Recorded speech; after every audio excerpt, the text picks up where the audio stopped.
My name is Ulrike Elteste and I am tech and privacy lawyer at 𝐁𝐮𝐬𝐲's Frankfurt office. And I'm very happy to welcome Lucas Nicolet-Serra. And what brings you to Frankfurt? My name is Lucas. I'm a counsel in the technology space based in Singapore. I'm French, of an expert group led by the OECD on data flow with trust. I was invited by the German government to speak at the Digital Summit in Frankfurt on Asia policy approach to cross-border data flows. It was super interesting to be part of this expert panel.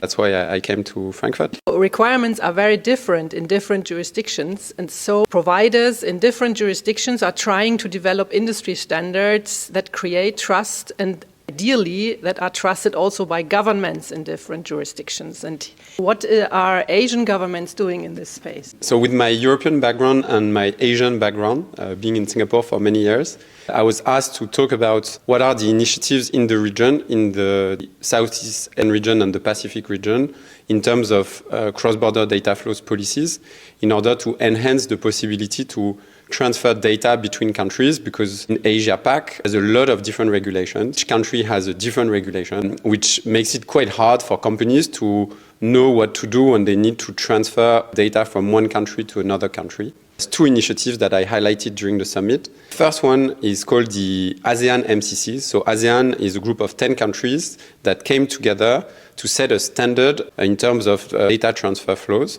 so that it ensures a level of protection that is equal in all the countries when you are transferring data from one country in ASEAN to another country. So it's called the MCC clause, very similar to the standard clauses in Europe. Key differences being that they are voluntary and amend them, as long as you don't go against the main principles of protection of the data subject. So that was the first initiative that I wanted to share with the audience.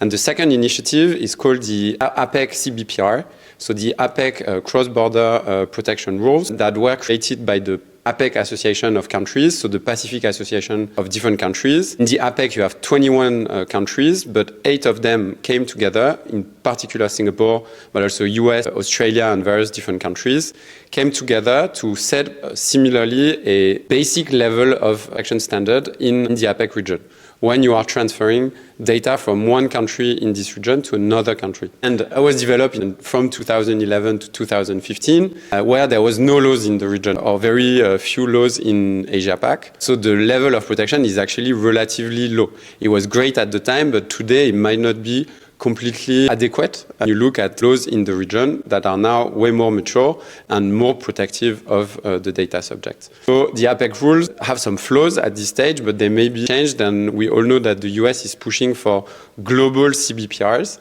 So their base, it's interesting. So we're talking about this to enhance data flows, and there was a lot of questions on the European level of protection, which is quite high. How do you work amongst jurisdictions between the US, Europe, and Asia? Currently in Europe, we have the problem that we already have relatively high requirements. We need to usually apply standard contractual clauses, but on top of that, the European Court of Justice asks for a transfer impact assessment. And actually there is an initiative by many big cloud providers in Europe trying to standardize these transfer impact assessments and them into something that they can offer to their customers as a standard package. They are trying to develop standard use cases so that the customer can rely on that. I think this is a bit similar, and probably we'll see some attempts at achieving interoperability of these developing industry practice and standards or practices that you have told us about. So, and in general, how did you experience the digital summit? There are not so many events in English, actually. Most were in the German language. Do you